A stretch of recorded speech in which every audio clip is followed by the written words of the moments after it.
Now let's look at some of the ancillary profit centers that you can add to your self-storage facility. You know, being able to collect rent is just one way you can make money off of self-storage facilities, but there's a ton of other ways that you can collect rent as well, or collect income. So one is by storing cars, RVs, and boats.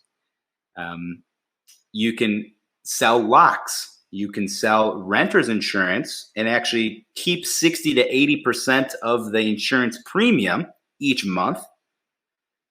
You can sell moving supplies, packaging materials. You can offer a small FedEx pickup and drop off location. You can offer printing services, scanning services.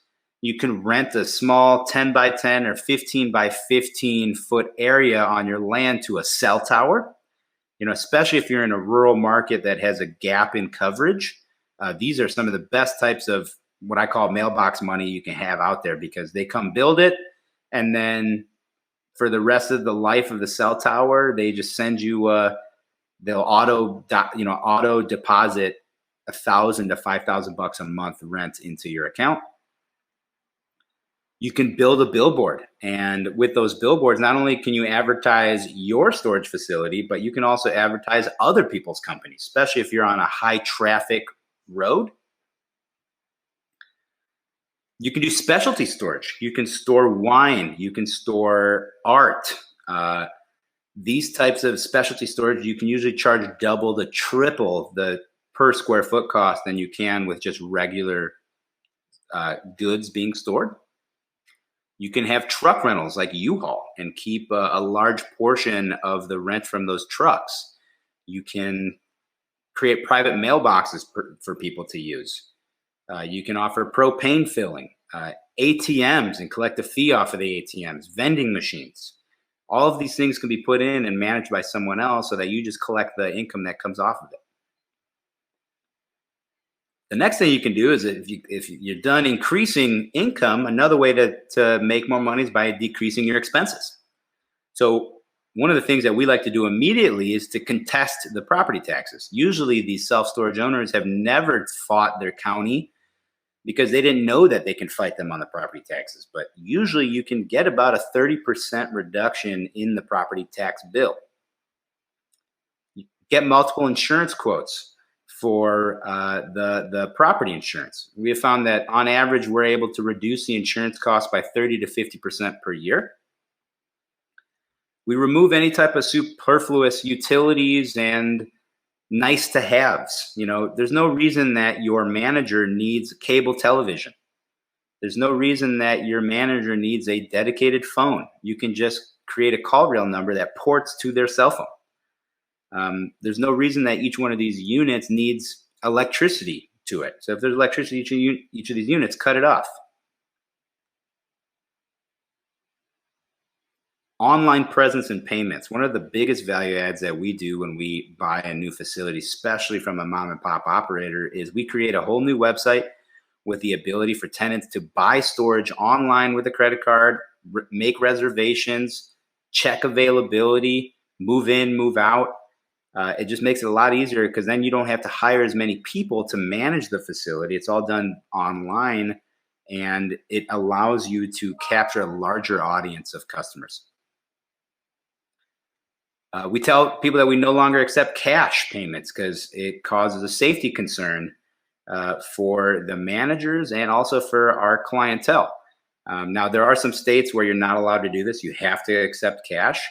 But what we'll do is we'll charge a fee for cashing physical checks that are mailed in, or for taking cash payments, because that takes extra time and cost to go process that, as opposed to just having somebody give us their credit card information that we can set up on an auto recurring billing each month, and they don't even have to worry about it.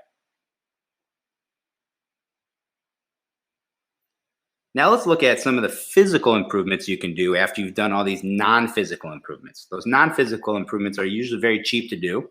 Once you get through all of those, then you want to go through the physical improvements where you may have to borrow some money or take some money out of the property to build these things. So, for example, here is a typical physical improvement that we like to do in our facilities.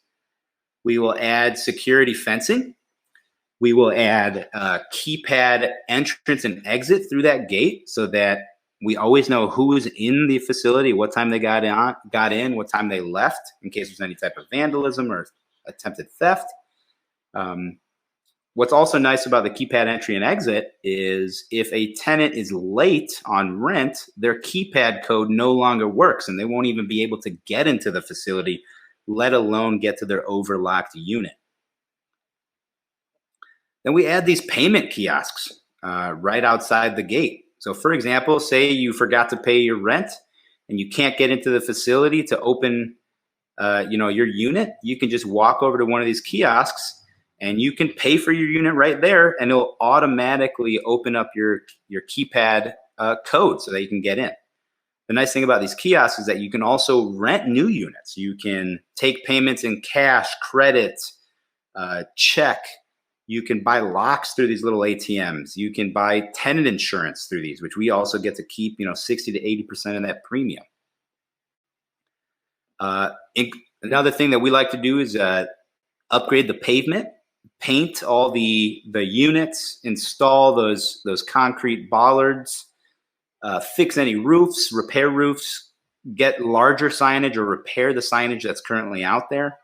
These are all things that you can think about doing once you've gone through the non-physical value adds. And now say you've done all that, but people are still calling you every day. They still want units, but you're 100% full and you've raised the rents as high as you can go. Well, then it's time to look at expanding the facility. So there's two ways to expand the facility. One way is to actually build additional buildings, but another way, which is much cheaper and a way that we like to do it, is you can actually buy these modular units. They're delivered usually with a crane or with a forklift. You could put them onto the property, and the nice thing is those things start producing immediate revenue, and you don't even have to pay out of pocket for these. There's a lot of equipment financing companies that will give you 100% financing on these modular units, maybe allow you to pay them off over 7 years. And the nice thing about these modular units is because they're not permanent structures, they do not increase your property taxes. They do not increase your assessed value. Once you put these up, as you start getting them filled and you start getting additional revenue, then you can start construction on permanent structures. Because when you go to sell the property, you usually won't get credit for these modular units. So you want some type of permanent structure to capture that value.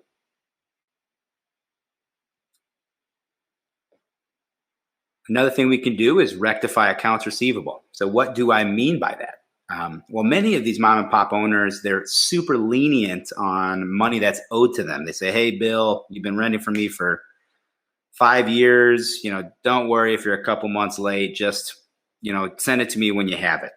What we usually do is the day we take over a facility is we'll send out auction notices to anyone that owes money. And we're willing to settle on those properties. So say somebody owes $1,000, but they only have $500 to pay towards the unit. We'll say, hey, we'll take the $500 because when we initially bought this property, we were assuming we were going to get no money for those units. So any type of settlement is extra cash in our pocket. You can also add large fees for the auction. You can have an auction fee and a lien fee and a clean out fee. These are all fees that you can charge on top of what is owed.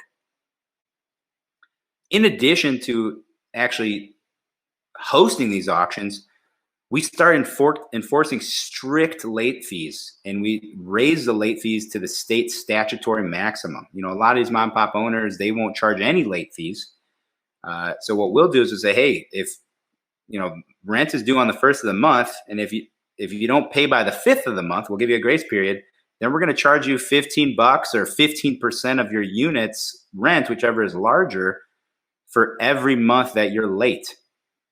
And that is also additional income that we didn't account for when underwriting these facilities. And then last but not least, once you've done all of that, then you can start looking at monopolizing the market. So for example, you can see our facility there, the subject property, American Self-Storage. And right down the street, you have Hillary Mini Storage. So what we did is we went up there and we made an offer on their property. And we're currently working through all the due diligence right now. What this allows us to do is raise the market rents because we are now basically controlling an entire part of this market.